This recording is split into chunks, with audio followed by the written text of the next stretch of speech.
এই যে মমতা ব্যানার্জি বলছেন যে 500 টাকা এবং বিভিন্ন প্রকল্প কিভাবে দেখছেন আপনারা মহিলা, এবং 500 টাকায় আপনারা কি খুশি? 500 টাকায় কেউ খুশি হবে? 500 টাকা আমাদের চাই না, আমাদের ভিক্ষার ঝুলি আমাদের চাই না। আমাদের যারা ঘরের ছেলেমেয়েরা পড়াশুনো করছে তারা আজকে দীর্ঘদিন আজকে ধর্মতলায় ধর্নাতলা হয়ে গেছে, আজকে তারা ধর্নাতলায় পড়ে রয়েছে, তারা চাকরি পায় না। আজকে যারা পড়াশুনো করে ভালো রেজাল্ট করেছে তাদের চাকরিগুলো চুরি হচ্ছে।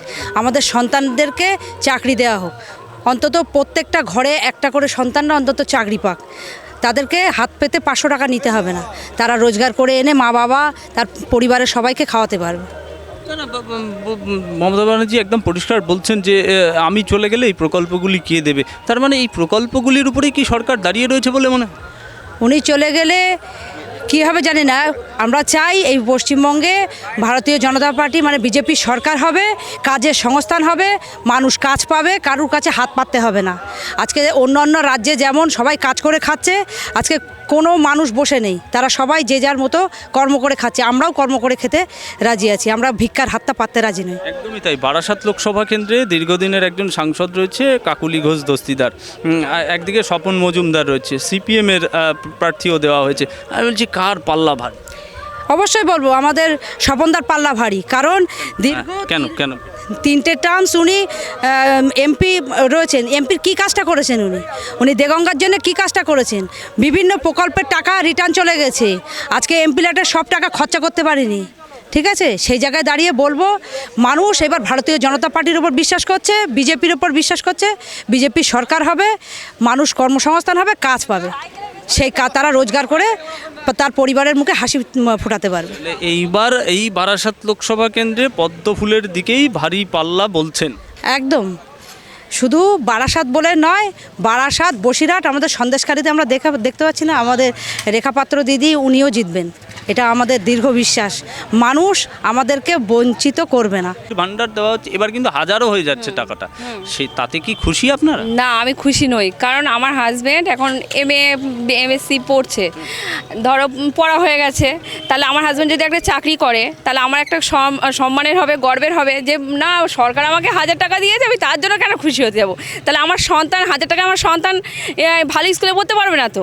আজকে নর্মাল ধরুন গ্রামের ছেলেমেয়েরা কোথাও পড়ছে না, একটা সরকারি স্কুলে পড়ছে, সেখানে শিক্ষা ব্যবস্থাটা কেমন? আর একটা উঁচু ধরো আপনি বলুন অক্সিলিয়ামের কথা না, সিবিএসসি বোর্ডগুলোর কথা, সেখানে কেন আমাদের ছেলেমেয়েরা পয়সার অভাবে পড়তে পারছে না? বড়লোকেদের ছেলেমেয়েরা সেখানে পড়ছে, তাদের জন্য সব সময় ভালো জায়গা খোলা থাকবে, আর আমাদের ছেলেমেয়েদের জন্য সেই আমরা পিছিয়ে আছি, পিছিয়ে থাকবো। দেখুন এই সিবিএসসি শিক্ষা ব্যবস্থাটা আগে উন্নত করতে হবে, সেটাই বলছি যে সিবিএসসি বোর্ড। এবার ধরুন আমরা যারা চাকরি করব, তাহলে আমাদের সেরকম যোগ্যতায় চাকরি করতে হবে, সেরকম স্কুল থেকে পড়াশোনা করে। আমাদের যদি এই ভিতটাই দুর্বল থাকে তাহলে আমি ভবিষ্যতে গিয়ে আমি কীভাবে আমার সন্তানদের বা আমি যখন যেখানে টিচিং করব সেখানে কীভাবে আমি অন্য বাচ্চাদের পড়াবো? আগে শিক্ষাটা তো প্রথম ইম্পর্টেন্ট, তারপরে বেকারত্বটা ঘুচে যাক। আর লক্ষ্মীর ভাণ্ডারে 1000 টাকা, আমার স্বামী যদি এখন 16,000 20,000 ইনকাম করতে, তাহলে আমার 1000 টাকার জন্য তো কারোর কাছে হাত পাততে হতো না, এটা আমার গর্বের হতো, সম্মানের হতো। আমি কবে আমার 1000 টাকা অ্যাকাউন্টে আসবে সেই অপেক্ষায় আমার থাকতে হবে না, এটা তো অবশ্যই। এবার বারাসাত লোকসভায় কি বুঝছেন পাল্লা কোন দিকে ভারী? সেটা সময় আসলেই দেখা যাবে।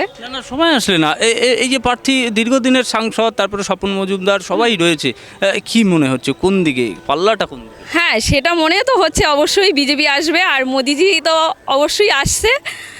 এই কারণে পাল্লা ভারী বলে মনে হয়? কারণ এই যে দুর্নীতি, শিক্ষা ব্যবস্থা, কয়লা, গরু, নারী পাচার, মা বোনেদের কোনো সম্মান নেই, এই জন্যই আবার কি মানুষ বুঝছে যে, আর এই যে করোনার সময় যে একটা ভীষণ ভয়াবহ পরিস্থিতি ছিল, জীবন ব্যবস্থা একদম থেমে গেছিলো, সেই সময় মোদিজি আমাদের পাশে এসেছেন। সারা দেশে সারা বিশ্বে উনি ভ্যাকসিন দিয়েছেন, আবার আমাদেরকে চাল ডাল দিয়েছেন। যারা একদম প্রত্যন্ত গ্রামে ছিলেন তাদেরকে অনেক সুবিধা, তাদের কাজ বন্ধ হয়ে গিয়েছিল, তারা খেতে পাচ্ছিল না, এবার তাদেরকে চাল ডাল দিয়ে সাহায্য করেছেন। এই জন্যই আবার কি যা সেটা মানুষ দেখতেই পাচ্ছে।